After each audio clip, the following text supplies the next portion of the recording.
হৈমন্তী।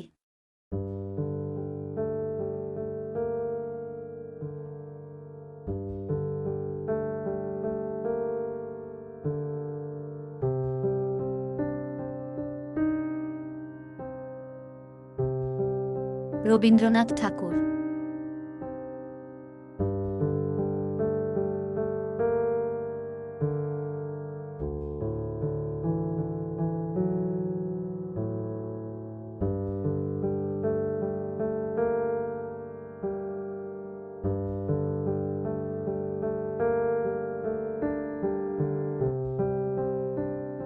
কন্যার বাপ সবুর করিতে পারিতেন, কিন্তু বরের বাপ সবুর করিতে চাহিলেন না।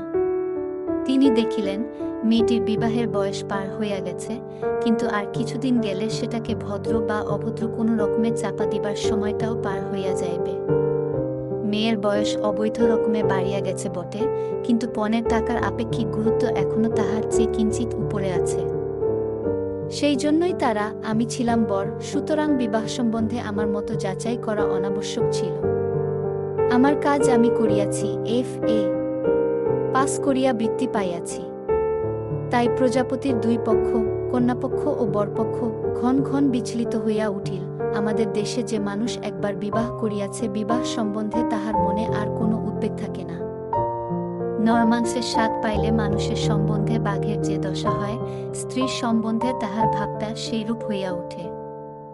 অবস্থা যেমনই ও বয়স যতই হোক, স্ত্রীর অভাব ঘটিবামাত্র তাহা পূরণ করিয়া লইতে তাহার কোনো দ্বিধা থাকে না। যত দ্বিধা ও দুশ্চিন্তা সে দেখি আমাদের নবীন ছাত্রদের। বিবাহের পৌনঃপুনিক প্রস্তাবে তাহাদের পিতৃপক্ষের পাকা চুল কল্পের আশীর্বাদে পুনঃ পুনঃ কাঁচা হইয়া ওঠে। আর প্রথম ঘটকালির আছেই ইহাদের কাঁচা চুল ভাবনায় একরাত্রে পাকিবার উপক্রম হয়। সত্য বলিতেছি, আমার মনে এমন বিষম উদ্বেগ জন্মে নাই, বরঞ্চ বিবাহের কথায় আমার মনের মধ্যে যেন দক্ষিণে হাওয়া দিতে লাগিল। কৌতূহলী কল্পনার কিশলয়গুলির মধ্যে একটা যেন কানাকানি পড়িয়া গেল। যাহাকে বার্কের ফ্রেঞ্চ রেভলিউশনের নোট ৫-৭ খাতা মুখস্থ করিতে হইবে, তাহার পক্ষে এ ভাবটা দোষের। আমার এ লেখা যদি টেক্সটুক কমিটির অনুমোদিত হইবার কোনো আশঙ্কা থাকিত তবে সাবধান হইতাম, কিন্তু এ কি করিতেছি?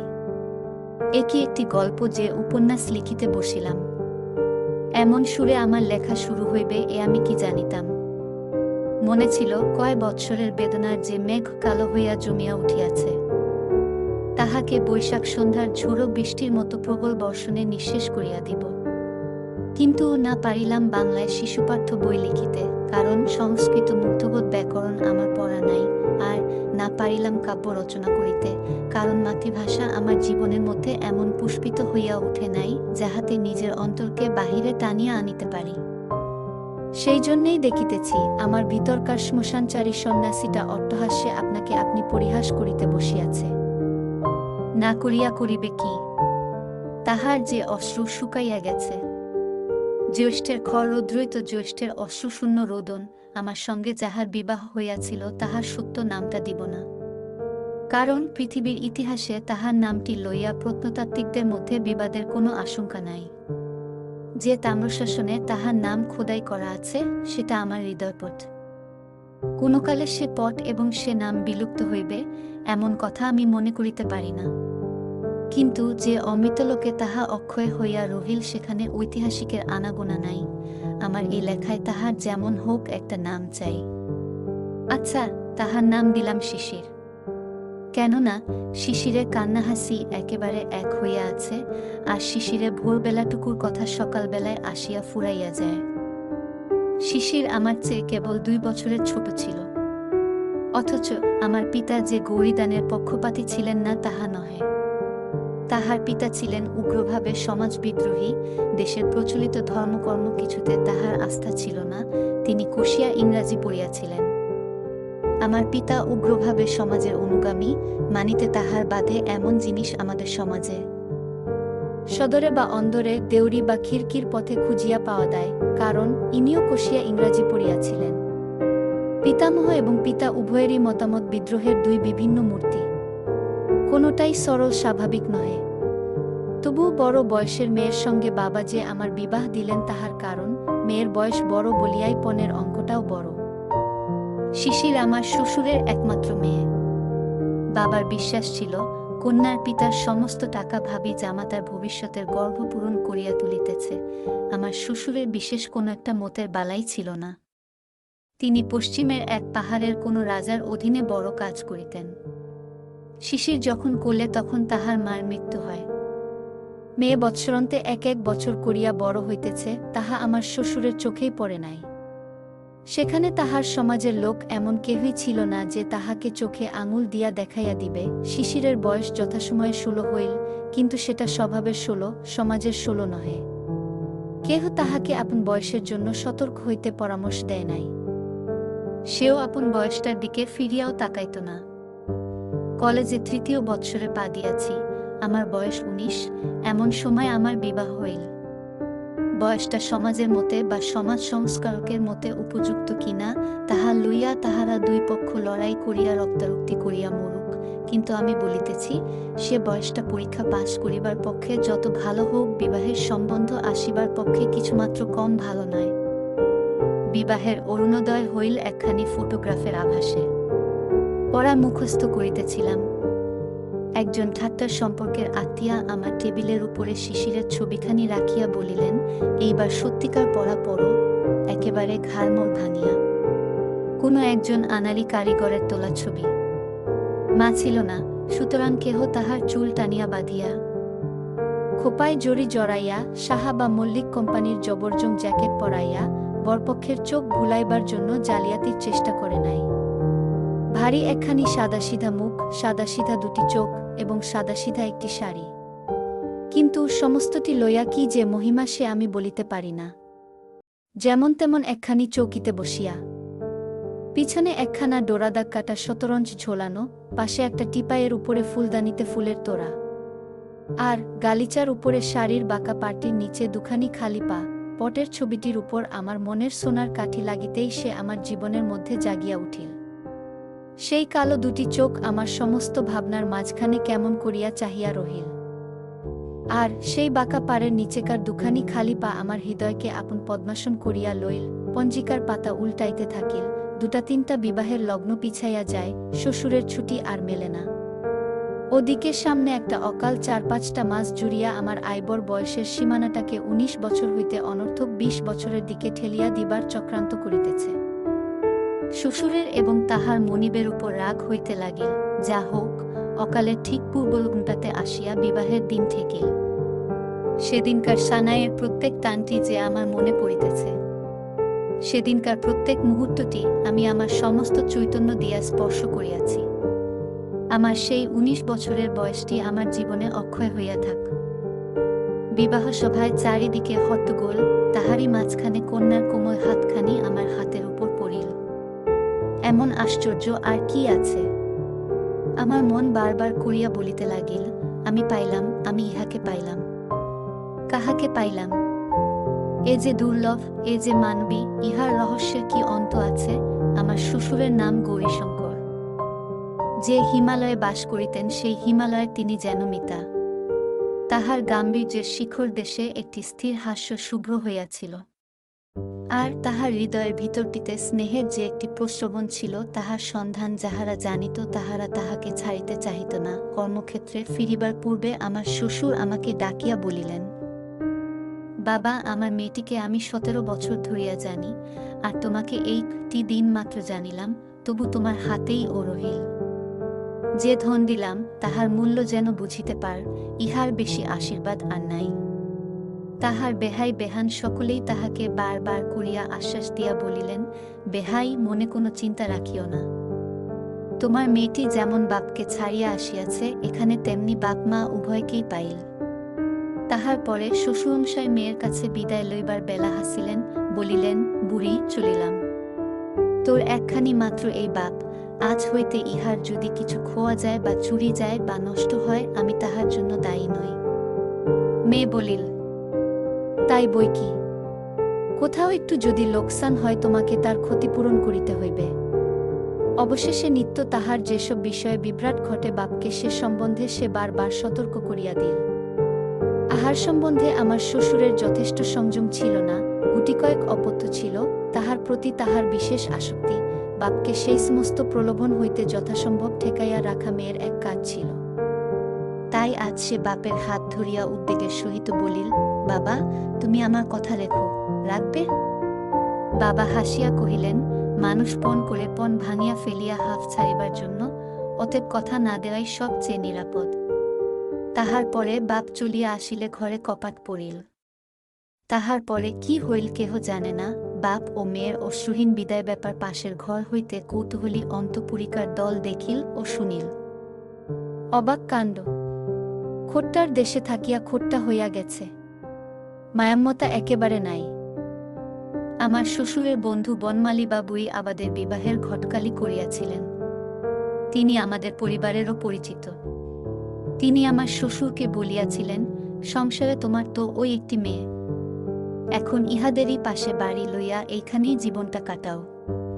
তিনি বলিলেন, যাহা দিলাম তাহা উজাড় করিয়াই দিলাম, এখন ফিরিয়া তাকাইতে গেলে দুঃখ পাইতে হইবে। অধিকার ছাড়িয়া দিয়া অধিকার রাখিতে যাইবার মতো এমন বিড়ম্বনা আর নাই। সবশেষে আমাকে নিভৃতে লইয়া গিয়া অপরাধীর মতো সসংকোচে বলিলেন, আমার মেয়েটির বই পড়িবার শখ এবং লোকজনকে খাওয়াইতে ও বড় ভালোবাসে, এজন্য বেহাইকে বিরক্ত করিতে ইচ্ছা করি না। আমি মাঝে মাঝে তোমাকে টাকা পাঠাইব। তোমার বাবা জানিতে পারিলে কি রাগ করিবেন? প্রশ্ন শুনিয়া কিছু আশ্চর্য হইলাম। সংসারে কোনো একটা দিক হইতে অর্থ সমাগম হইলে বাবা রাগ করিবেন, তাহার মেজাজ এত খারাপ তো দেখি নাই, যেন ঘুষ দিতেছেন। এমনিভাবে আমার হাতে একখানা 100 টাকার নোট গুজিয়া দিয়াই আমার শ্বশুর দ্রুত প্রস্থান করিলেন। আমার প্রণাম লইবার জন্য সবুর করিলেন না।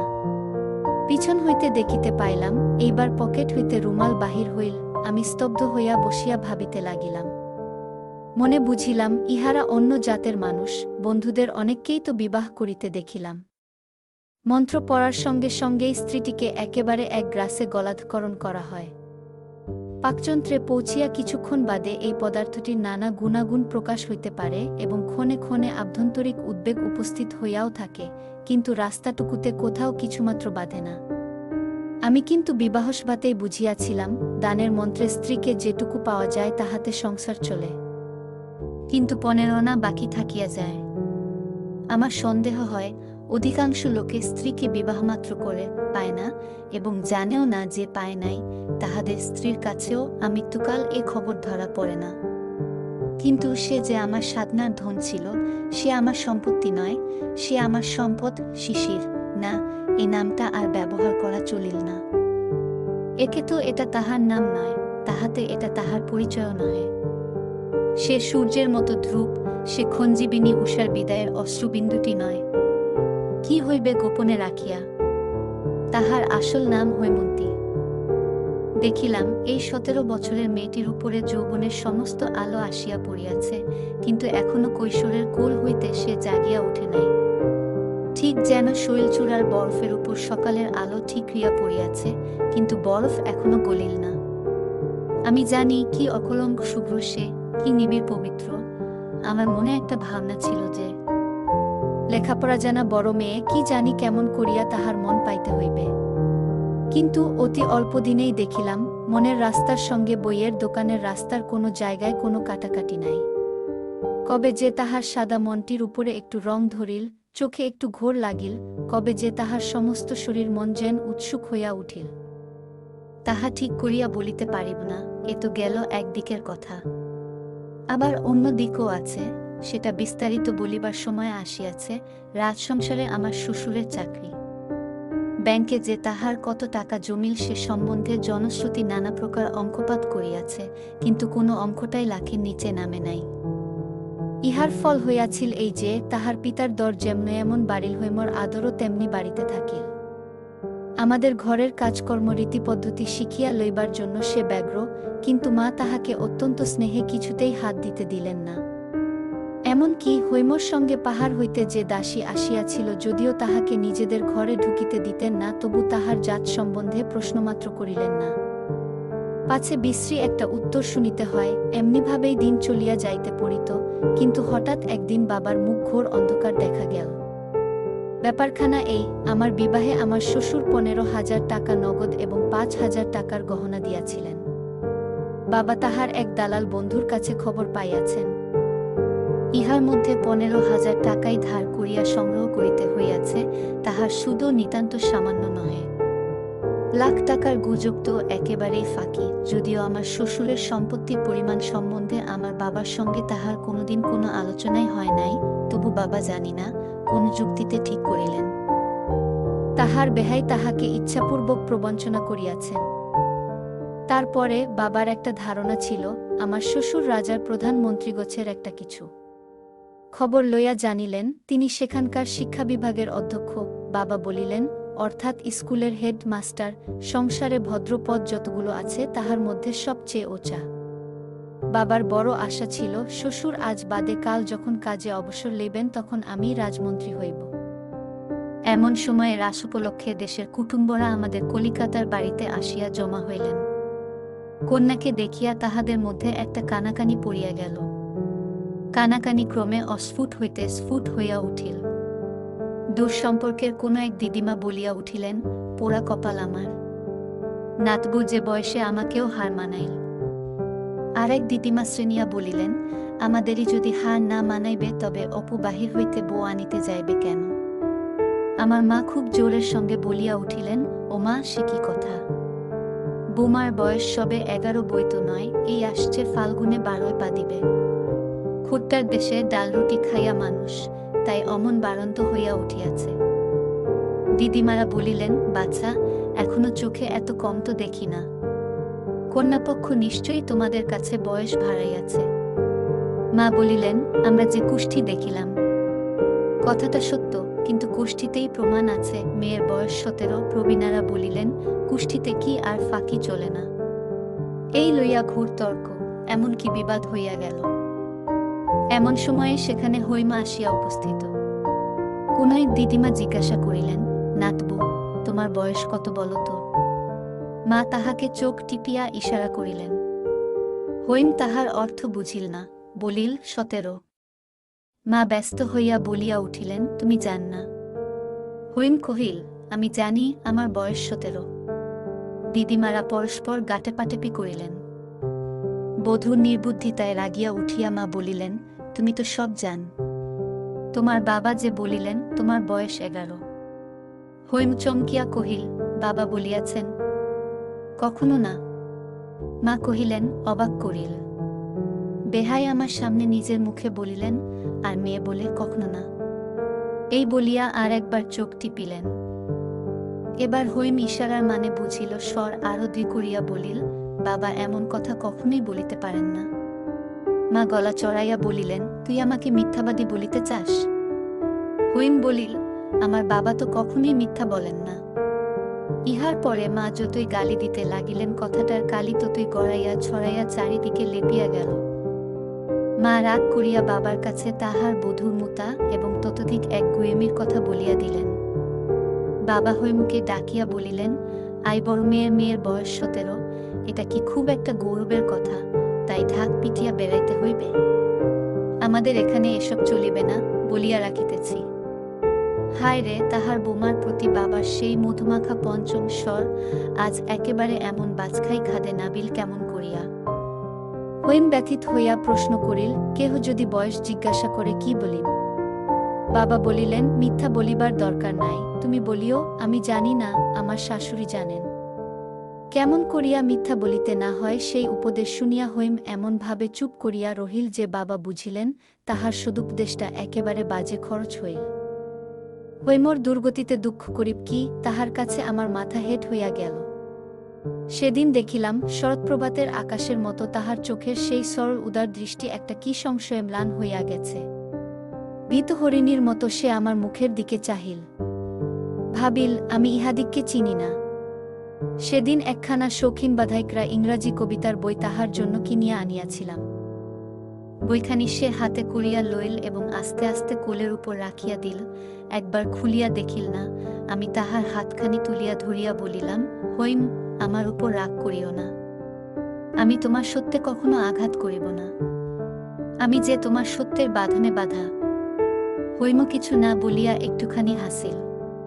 সে হাসি বিধাতা যাহাকে দিয়াছেন তাহার কোনো কথা বলিবার দরকার নাই। পিতার আর্থিক উন্নতির পর হইতে দেবতার অনুগ্রহকে স্থায়ী করিবার জন্য নূতন উৎসাহে আমাদের বাড়িতে পূজার্চনা চলিতেছে। এ পর্যন্ত সে সমস্ত ক্রিয়াকর্মে বাড়ির বধূকে ডাক পড়ে নাই। নূতন বধূর প্রতি একদিন পূজা সাজাইবার আদেশ হইল। সে বলিল, মা, বলিয়া দাও কি করিতে হইবে। ইহাতে কাহারও মাথায় আকাশ ভাঙিয়া পড়িবার কথা নয়, কারণ সকলেরই জানা ছিল মাতৃহীন প্রবাসে কন্যা মানুষ। কিন্তু কেবলমাত্র হৈমকে লজ্জিত করাই এই আদেশের হেতু। সকলেই গালে হাত দিয়া বলিল, ওমা, এ কি কাণ্ড! এ কোন নাস্তিকের ঘরের মেয়ে! এবার এ সংসার হইতে লক্ষ্মী ছাড়িল, আর দেরি নাই। এই উপলক্ষে হৈমর বাপের উদ্দেশ্যে যাহা না বলিবার তাহা বলা হইল। যখন হইতে কটু কথার হাওয়া দিয়াছে, হৈম একেবারে চুপ করিয়া সমস্ত সহ্য করিয়াছে। একদিনের জন্য কাহারও সামনে সে চোখের জলও ফেলে নাই। আজ তাহার বড় বড় দুই চোখ ভাসাইয়া দিয়া জল পড়িতে লাগিল। সে উঠিয়া দাঁড়াইয়া বলিল, আপনারা জানেন, সে দেশে আমার বাবাকে সকলে ঋষি বলে। ঋষি বলে। ঘড়ি একটা হাসি পড়িয়া গেল। ইহার পরে তাহার পিতার উল্লেখ করিতে হইলে প্রায় বলা হইত, তোমার ঋষি বাবা। এই মেয়েটির সকলের চেয়ে দর্দের জায়গাটি যে কোথায় তাহা আমাদের সংসার বুঝিয়া লইয়াছিল। বস্তুত আমার শ্বশুর ব্রাহ্মণ নন, খ্রিস্টানও নন, হয়তো বা নাস্তিকও না হইবেন। দেবার্চনার কথা কোনোদিন তিনি চিন্তাও করেন নাই। মেয়েকে তিনি অনেক পড়াইয়াছেন, শুনাইয়াছেন, কিন্তু কোনোদিনের জন্য দেবতা সম্বন্ধে তিনি তাহাকে কোনো উপদেশ দেন নাই। বনমালীবাবু এ লইয়া তাহাকে একবার প্রশ্ন করিয়াছিলেন। তিনি বলিয়াছিলেন, আমি যাহা বুঝি না তাহা শিখাইতে গেলে কেবল কপটতা শেখানো হইবে। অন্তঃপুরে হৈমর একটি প্রকৃত ভক্ত ছিল, সে আমার ছোট বোন নারায়ণী। বৌদিদিকে ভালোবাসে বলিয়া তাহাকে অনেক গঞ্জনা সহিতে হইয়াছিল। সংসারযাত্রায় হৈমর সমস্ত অপমানের পালা আমি তাহার কাছেই শুনিতে পাইতাম। একদিনের জন্য আমি হৈমর কাছে শুনি নাই। এসব কথা সংকোচে সে মুখে আনিতে পারিত না। সে সংকোচ নিজের জন্য নহে, হৈম তাহার বাপের কাছ হইতে যত চিঠি পাইত সমস্ত আমাকে পড়িতে দিত। চিঠিগুলি ছোট কিন্তু রসে ভরা। সেও বাপকে যত চিঠি লিখিত সমস্ত আমাকে দেখাইত। বাপের সঙ্গে তাহার সম্বন্ধটি আমার সঙ্গে ভাগ করিয়া না লইলে তাহার দাম্পত্য যে পূর্ণ হইতে পারিত না। তাহার চিঠিতে শ্বশুরবাড়ির সম্বন্ধে কোনো নালিশের ইশারাটুকু ছিল না। থাকিলে বিপদ ঘটিতে পারিত। নারায়ণীর কাছে শুনিয়াছি, শ্বশুরবাড়ির কথা কি লেখে জানিবার জন্য মাঝে মাঝে তাহার চিঠি খোলা হইত। চিঠির মধ্যে অপরাধের কোনো প্রমাণ না পাইয়া উপরওয়ালাদের মন যে শান্ত হইয়াছিল তাহা নহে। বোধ করি তাহাতে তাহারা আশাভঙ্গের দুঃখই পাইয়াছিলেন। বিষম বিরক্ত হইয়া তাহারা বলিতে লাগিলেন, এত ঘন ঘন চিঠি বা কিসের জন্য, বাপি যেন সব, আমরা কি কেহ নই। এই লইয়া অনেক অপ্রিয় কথা চলিতে লাগিল। আমি ক্ষুব্ধ হইয়া হৈমকে বলিলাম, তোমার বাবার চিঠি আর কাহাকেও না দিয়া আমাকেই দিও। কলেজে যাইবার সময় আমি পোস্ট করিয়া দিব। হৈম বিস্মিত হইয়া জিজ্ঞাসা করিল, কেন? আমি লজ্জায় তাহার উত্তর দিলাম না। বাড়িতে এখন সকলে বলিতে আরম্ভ করিল, এইবার অপুর মাথা খাওয়া হইল। BA ডিগ্রি শিকায় তোলা রহিল। ছেলেরই বা দোষ কি? সে তো বটেই। দোষ সমস্তই হৈমর। তাহার দোষ যে তাহার বয়স 17, তাহার দোষ যে আমি তাহাকে ভালোবাসি, তাহার দোষ যে বিধাতার এই বিধি। তাই আমার হৃদয়ের রন্ধ্রে রন্ধ্রে সমস্ত আকাশ আজ বাঁশি বাজাইতেছে। BA ডিগ্রি অকাতর চিত্তে আমি চুলায় দিতে পারিতাম, কিন্তু হৈমর কল্যাণে পণ করিলাম। পাশ করিবি এবং ভালো করিয়াই পাশ করিব।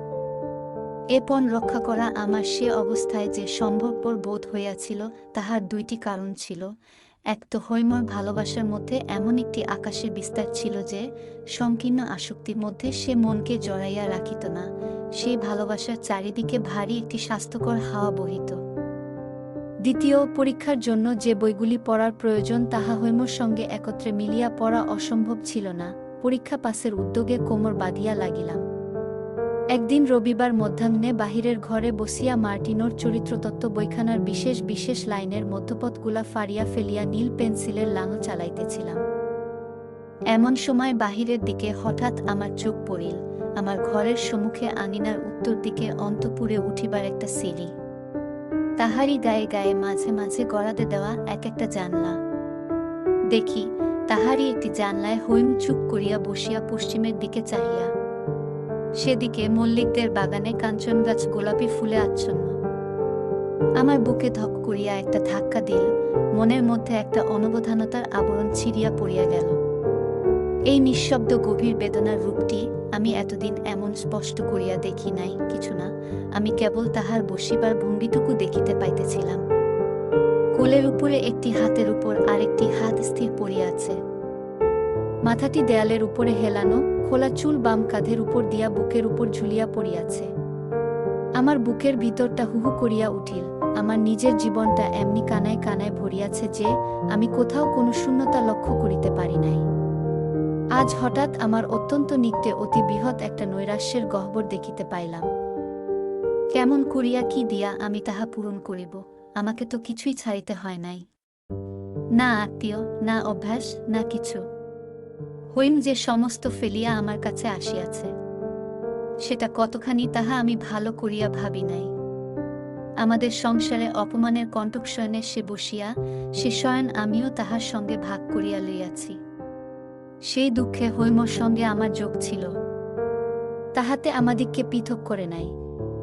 কিন্তু এই গিরিনন্দিনী 17 বৎসরকাল অন্তরে বাহিরে কত বড় একটা মুক্তির মধ্যে মানুষ হইয়াছে।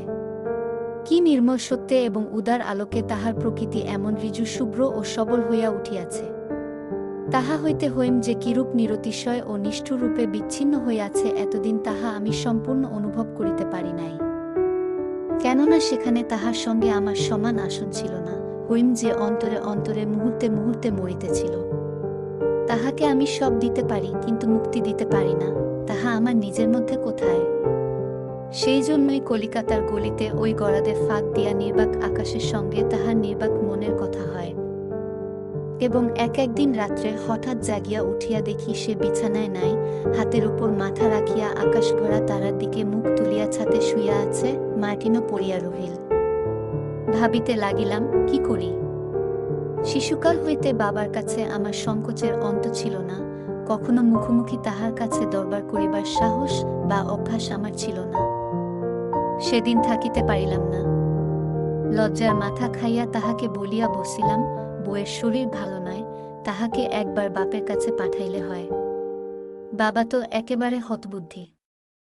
মনে লেশমাত্র সন্দেহ রহিল না যে হৈমই এরূপ অভূতপূর্ব স্পর্ধায় আমাকে প্রবর্তিত করিয়াছে। তখনই তিনি উঠিয়া অন্তঃপুরে গিয়া হৈমকে জিজ্ঞাসা করিলেন, বলি বৌমা, তোমার অসুখটা কিসের? হৈম বলিল, অসুখ তো নাই। বাবা ভাবিলেন এই উত্তরটা তেজ দেখাইবার জন্য, কিন্তু হৈমর শরীরও যে দিনে দিনে শুকাইয়া যাইতেছিল তাহা আমরা প্রতিদিনের অভ্যাসবশতই বুঝি নাই। একদিন বনমালীবাবু তাহাকে দেখিয়া চমকিয়া উঠিলেন, এ কি হৈমি, এ কেমন চেহারা তোর? অসুখ করে নাই তো? হৈম কহিল, না। এই ঘটনার দিন সে পরেই বলা নাই, কহা নাই, হঠাৎ আমার শ্বশুর আসিয়া উপস্থিত। হৈমর শরীরের কথাটা নিশ্চয় বনমালীবাবু তাহাকে লিখিয়াছিলেন। বিবাহের পর বাপের কাছে বিদায় লইবার সময় মেয়ে আপনার অশ্রু চাপিয়া নিয়াছিল। এবার মিলনের দিন বাপ যেমনি তাহার চিবুক ধরিয়া মুখটি তুলিয়া ধরিলেন, অমনি হৈমর চোখের জল আর মানা মানিল না।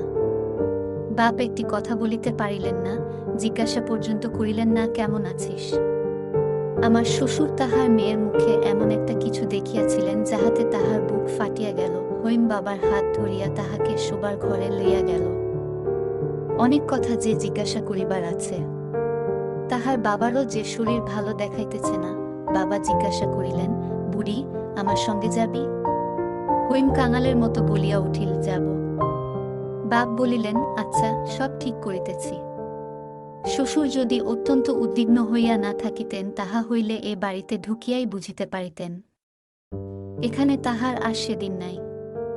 হঠাৎ তাহার আবির্ভাবকে উপদ্রব মনে করিয়া বাবা তো ভালো করিয়া কথাই কহিলেন না। আমার শ্বশুরের মনে ছিল তাহার বেহাই একদা তাহাকে বার করিয়া আশ্বাস দিয়াছিলেন যে যখন তাহার খুশি মেয়েকে তিনি বাড়ি লইয়া যাইতে পারিবেন। এ সত্যের অন্যথা হইতে পারে, সে কথা তিনি মনেও আনিতে পারেন নাই। বাবা তামাক টানিতে টানিতে বলিলেন, বেহাই, আমি তো কিছু বলিতে পারি না। একবার তাহলে বাড়ির মধ্যের উপর বরাত দেওয়ার অর্থ কি আমার জানা ছিল। বুঝিলাম, কিছু হইবে না। কিছু হইল না, বৌমার শরীর ভালো নাই। এত বড় অন্যায় অপবাদ। শ্বশুরমশায় স্বয়ং একজন ভালো ডাক্তার আনিয়া পরীক্ষা করাইলেন। ডাক্তার বলিলেন, বায়ু পরিবর্তন আবশ্যক, নহিলে হঠাৎ একটা শক্ত ব্যায়াম হইতে পারে। বাবা হাসিয়া কহিলেন, হঠাৎ একটা শক্ত ব্যায়াম তো সকলেরই হইতে পারে। এটা কি আবার একটা কথা?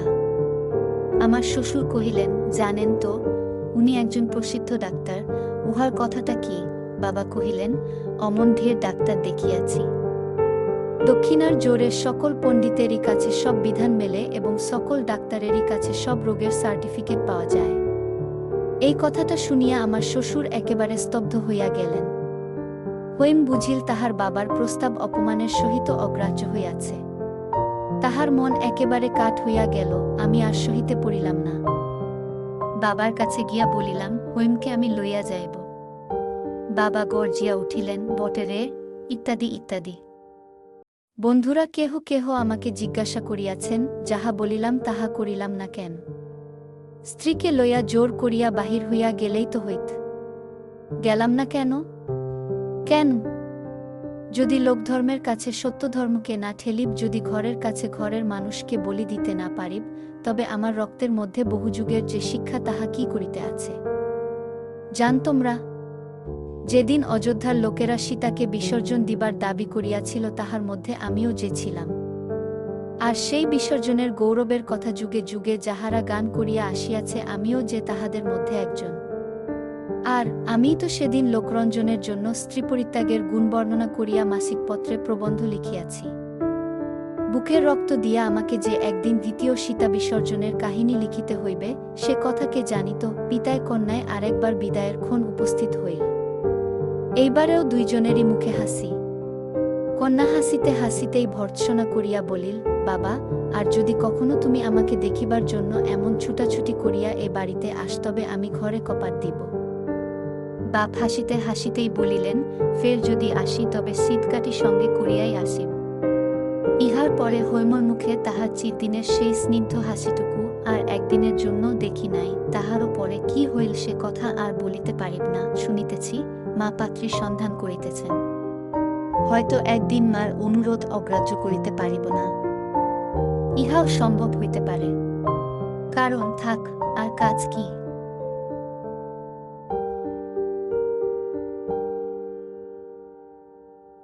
আমার চ্যানেল সাবস্ক্রাইব করুন। আমি একজন গল্পকার। আমার চ্যানেলে আপনি গল্প ছড়া পাবেন। বাচ্চাদের আনন্দ, শোনা, কথা বলার জন্য তৈরি করা এই চ্যানেলে আপনি অনেক নৈতিক গল্প পাবেন। এই চ্যানেলে আপনি বাংলা এবং ইংরেজিতে অনেক বিখ্যাত লেখকের গল্প পাবেন।